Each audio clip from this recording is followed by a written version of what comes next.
Սիմոնյան Post YouTube-յան ալիքի հարգելի հետևորդներ, զրուցելու եմ իրանագետ Աշոտ Բադալյանի հետ, Աշոտ, որոնք են վերջին նորությունները, ինչ նորություններ կան Իրան, Իսրայել, ԱՄՆ առճակատման ֆրոնտից, այսպես ասած։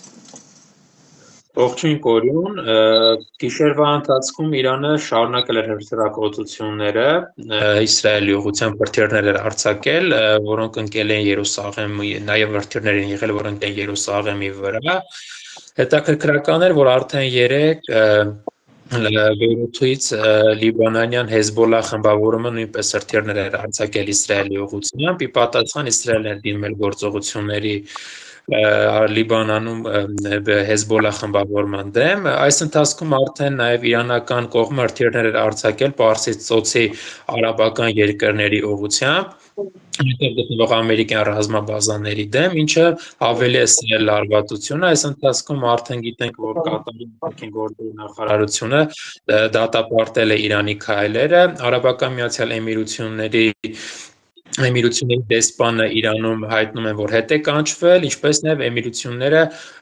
բողոքի նոտա է հղել իրանական կողմին, այսինքն այս պահին տարածաշրջանում լարվածությունը շարունակում է շատ մեծ տեմպերով աճել եւ պահպանվել։ Այաթոլլա Ալի Խամենեիի սպանությունը ինչ հետևանքներ կարող է ունենալ, արդյոք Իրանի ժողովուրդը սա մարսելու է, այսպես ասած։ Իրականում Ալի Խամենեիի մահը այս պահին որոշակի բաց առաջացրել է Իրանի պետական համակարգում, քանի որ Ալի Խամենեին էր երկրի գլխավոր գերագույն հրամանատարը այս պատերազմական իրավիճակում եւ հիմա նրա սպանությունից հետո դեռ պետք է հրավիրվի փորձագետների ժողով, մինչև ընտրվի նոր գերագույն հոգևոր առաջնորդը, եւ այս պահին կա որոշակի այսպես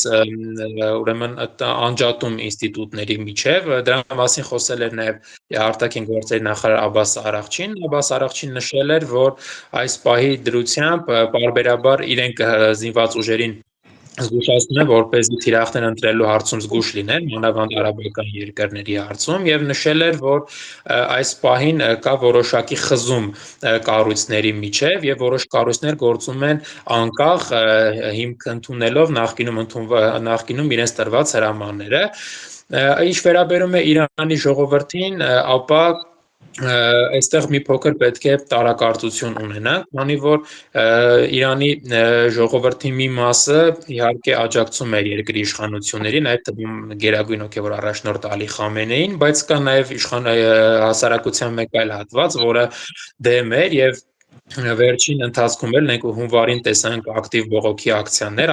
2 ամիս առաջ հենց Իրանի իշխանությունների դեմ, այսինքն երկու հատվածն էլ այս պայն հասարակության մեջ կա եւ սա էլ է բերում մտավախություն, թե Ալի Խամենեիի մահը ինչ հետևանքներ կունենա, քանի որ դժվար է ենթադրել, թե այս պայն ինչ ուղղությամբ կգնա, տեսնենք զանգվածային բողոքի ակցիաներ հասարակության այն հատվածի կողմից, ովքեր նաև ընդվզել են 2 ամիս առաջ, թե ամեն դեպքում այս պահին իշխանություններին կհաջողվի հասարակությանը միավորել այսպես մեկ ընդհանուր նպատակի Իսրայելի եւ ԱՄՆ-ի դեմ պատերազմի շուրջ։ Իրանը զգուշացրել էր իր հյուսիսային հարևաններին, որ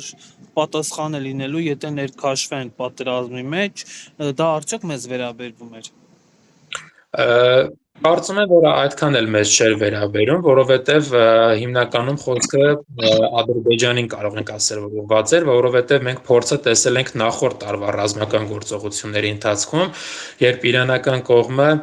նշել էր, որ իրենք նկատել են, որ Ադրբեջանի տարածքից որոշակի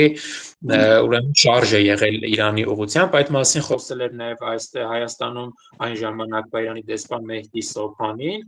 այդ հարցի շուրջ նաև խոսել էին Մասուդ Փեզեշքյանը եւ Իլհամ Ալիևը, այսինքն մտավախությունը ավելի շատ մտավախության տեղ պետք է ունենա Ադրբեջանը եւ մենք տեսնում ենք, որ արդեն այս ռազմական գործողության ընթացքում ոչ մի նույնիսկ տեղեկատվություն չի գալիս, որ Ադրբեջանի կողմից որոշակի շարժ նկատվել է, այսինքն կարելի է ասել, որ անցած տարվա այդ դեպքերից հետո եւ այս տարվա դեպքերի եւ տեսնում են, որ Իրանը կոնկրետ թիրախավորում է նաեւ արաբական երկրներին, որտեղ որ կան ռազմաբազաներ, միգուցե կարելի է ընդհանրել, որ ադրբեջանական կողմը դա գիտակցել է, որ կարող է լինել թիրախ, որևիցե հակաիրանական քայլ չի փորձում անել այս ընթացքում։ Եղավ, շնորհակալ եմ շատ զրույցի համար։ Շնորհակալ, հաջողություն։